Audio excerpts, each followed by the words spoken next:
조선시대 기념비적 작품으로 꼽히는 겸재정선의 인왕제색도입니다. 이 그림을 포함해 고 이건희 삼성그룹 회장이 보유했던 미술품 2만 3천여 점이 국민품으로 돌아갑니다.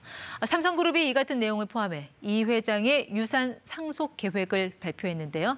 자, 이런저런 궁금증들 이성봉 서울여대 경영학과 교수와 짚어보겠습니다. 네, 교수님 안녕하세요. 안녕하세요. 이건희 회장 별세 이후 참 세간의 관심들이 많았죠. 네. 상속세 얼마가 될 것이며 또 어떻게 낼 것이냐. 일단 규모는 삼성 발표대로라면 12조 원 이상이라고 했습니다. 네, 아직까지도 정확히 나오질 않았나 봐요. 네, 그런 것 같습니다. 네. 어떻게 해서 이런 금액이 나왔는지 설명 좀 일단은 들어볼까요? 이번에 상속된 게 주식하고 그다음에 이제 나머지 기타 이제 재산들이 되겠는데요. 네. 주식이 워낙에 이제 그 가치가 높아서 지금 보면 삼성전자하고 삼성생명, 삼성물산, 삼성 SDS 이 중에서 삼성전자가 한 15조 5천억 정도 되고요. 네. 그래서 삼성생명이 한 2조 7천억 정도 되고 그래서 네. 이제 합치면 한 19조 되는데 네. 저희가 이제 그 그룹 대기업 같은 경우 지배주주의 상속의 경우에는 상속세 최고세율이 50%에서 네. 20%를 또 추가로 할증하기 때문에 네. 60%를 적용해가지고 약 11조 정도가 네. 이쪽 주식 쪽에서 나왔고요.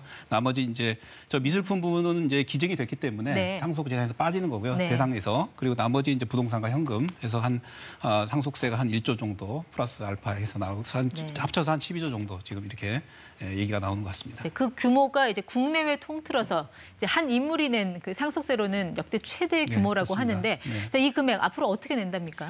금액이 굉장히 많기 때문에 이거를 한꺼번에 낼 수가 없겠죠. 네. 그래서 이번에 이제 신고하면서 이제 저희 법에서 정한 바에 의하면 6분의 네. 6개로 나와가지고요. 이번에 상속세 신고하면서 2조를 낼 거고요. 네. 나머지 5조는 아마 이제 5년에 걸쳐서 매년 2조씩. 나눠서 5번에 나눠서 낼 것으로 예상이 됩니다. 네, 이 상속세 신고 기한이 오는 30일. 네. 그런데 이틀 먼저 오늘 발표한 나름의 배경이 있을까요? 어떻게 보세요? 이제 상속세 신고 전에 한 거는 아마 이번에 그 미술품을 기증을 많이 했잖아요. 네. 네, 미술품 전체를 기증을 했고 그리고 이제 또 그 감염병 관련해서 네. 또 1조에 당한 그런 그 금액을 또 기부를 했기 때문에 이런 그 기부의 내용들이 조금 좀 긍정적인 어떤 네. 이미지나 이런 부분을 좀 창출하는데 기여할 수 있을 거라고 생각을 해서 아마 한 것 같기도 하고요. 네. 고인의 뜻을 또 좀 기리는 그런 마음도 있었을 거라고 생각이 어떤 듭니다. 좀 전략적인 판단이 작용을 했을 거라는 일부 말씀이시네요. 작용했다고 생각이 듭니다. 네. 예. 사실 사람들이 가장 관심을 갖는 거는 이건희 전 회장이 남긴 그 유산을 네. 가족들이 얼만큼 어떻게 나눠갔느냐 이 부분이 있는데 이거에 대한 내용은 빠져 있어요. 이건 왜 그럴까요? 이 부분은 이제 아마도 지금 이제 그 삼성전자에 대한 지배력을 어떻게 가져갈 것이냐, 네. 삼성그룹 전체에 대한 그 지배 구조를 어떻게 가져갈 것이냐는 부분하고 맞물려 있기 때문에 네. 또 그리고 이제 지금 이 내부적인 것 이외에도 좀 외부적으로 또 그 보험업이나 이런 부분에서 또 네. 아직 그 법안이 통과되지 않았는데 법이 통과될 경우에 이 삼성그룹 전체에 예를 들면 이제 삼성생명에서 삼성전자로 갖고 있는 지분에 대한 정리 부분이 또 있기 때문에 이런 것들을 종합해서 지금 봐야 되기 때문에 삼성그룹 내에서 아마 이 부분을 지금 아직 밝히지 못하고 있는 것 같습니다. 그 유산 배분 과정에서 혹시 남매 간에 좀 이견이 있었다라든지 그런 가능성은 없을까요? 그런 가능성도 있을 수도 있겠죠. 그렇지만 이제 지난 오랫동안 이제 병상에 누워 있었고 네. 아마 삼성그룹 내에서도 이 과정에서 충분히 어떤 승계에 대한 부분이나 이런 부분을 아마 계획을 짰을 거고요. 네. 아마 상당한 정도 이미 지분에 대한 정리는 어떤 의견은 서로 합의를 하지 않았을까 이렇게 생각이 듭니다.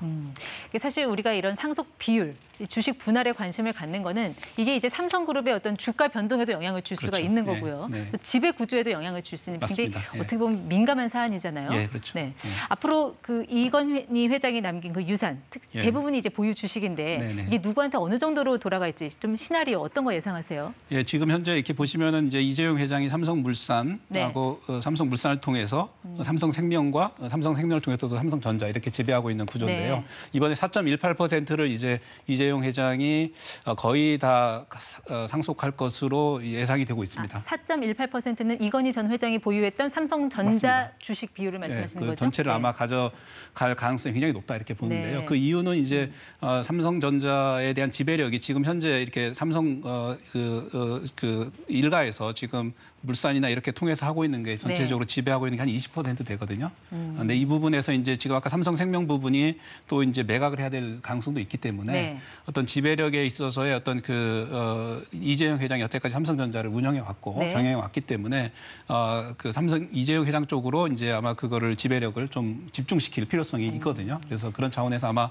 그렇게 될 가능성이 굉장히 높다 이렇게 보입니다. 그러니까 이제 삼성물산 최대 주주인 이재용 부회장이 물산과 생명을 통해서 삼성전자를 지배하는 구조다 보니까 네. 뭔가 좀 이재용 부회장의 지배력을 공고히 하는 쪽으로 주식 배분이 이루어질 거다 그런 말씀이신가요? 네, 그렇습니다. 네. 네. 근데 조금 전에 삼성생명 지분을 팔아야 된다 그 말씀하셨는데 그게 예. 보험업법 개정안 그 얘기하시는 거죠? 예, 삼성생명이 지금 삼성전자의 8.51%를 보유하고 있습니다. 네. 그래서 근데 이제 보험업법에 지금 계류되어 있는 것이 뭐냐면은 이제 그 금융 쪽에서 네. 이런 그 산업 쪽의 기업을 지배하려고 하면은 지분을 3% 미만으로 네. 이하로 가져가도록 하게 법안이 돼 있기 때문에 네. 저기 지금 5.51%를 매각을 해야 되는 그 법이 통과가 되면 네. 그런 상황이 되기 때문에 삼성그룹 전체적인 어떤 지배 구조에 아주 결정적인 영향을 미칠 수 있다는 얘기죠. 네. 그래서 이번 상속과 저 법 이런 것들이 다 종합적으로 봐서 네. 삼성그룹 전체적인 지배 구조를 짜야 되기 때문에 이 부분이 아직 정확하게 지금 네. 밝혀지지는 못지 않습니다. 그런 과정에서 사실 네.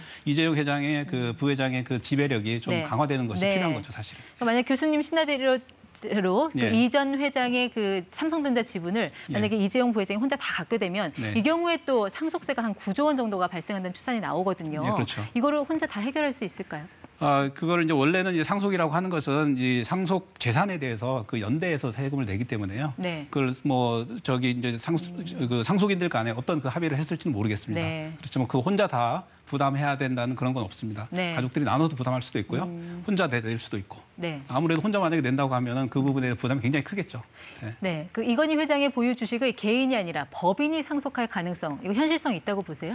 법인이 상속할 가능성이라고 한다면 이제 삼성물산 아니면 삼성생명인데요. 둘 중에 네. 하나인데 이게 삼성생명은 지금 보험업법 때문에 굉장히 힘들 것 같고요. 네. 삼성물산이 가능하다고 볼 수 있겠지만 삼성물산의 지금 이재용 부회장과 총수 일가가 가지고 있는 지분이 약 한 30% 정도 넘거든요. 네. 그럼 나머지 70%는 일반 투자자들이란 말이죠. 네. 주주들이기 때문에 그분들이 사실은 이 삼성물산이 그럼 그 상속세를 내야 되느냐. 네. 그 엄청난 금액을 그렇죠. 이거에 대해서 반발이 충분히 있을 수 있다는 얘기죠. 그러니까 주주들의 이해관계가 맞물려 있는 사안이라 쉽게 결정할 쉽게 수는 없을 결정하기 거다. 어렵다 이렇게 판단이 네. 듭니다. 예. 자, 오늘 보도자료 보면은 이제 상속세 내용은 맨 뒤에 좀 찔끔 담아 있고 대부분 앞에 내용들이 사회 환원에 초점이 맞춰져 있거든요. 그 중에 대부분이 이제 미술품.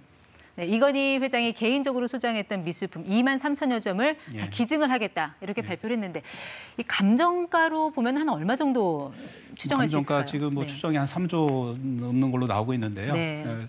실제로는 그거보다 더 높을 수도 있습니다. 왜냐하면 이 미술품들이 워낙에 그 희귀한 미술품들이고 네. 또 워낙에 그 유명한 분들이 한 거기 때문에 네. 또 그런 차원에서 보면은 어느 정도 금액이 나올지는 사실은 가늠하기 어렵다. 이게 또 경매 시장에 나오면 가격이 천정부지로 치솟을 그렇죠. 수도 있잖아요. 네, 그렇죠.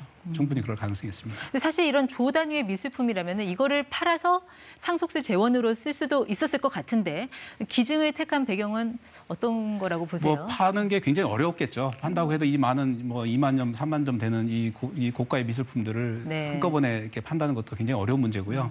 실제로 이제 그래서 이제 물납에 대한 부분, 그러니까 이제 이거를 그 현물로 가치를 인정받아가지고 네. 상속세 대신 낼 수 있는 방법에 대해서 이제 얘기가 많이 있었는데 아직 우리 법이 그걸 허용하고 있지 않기 때문에 네.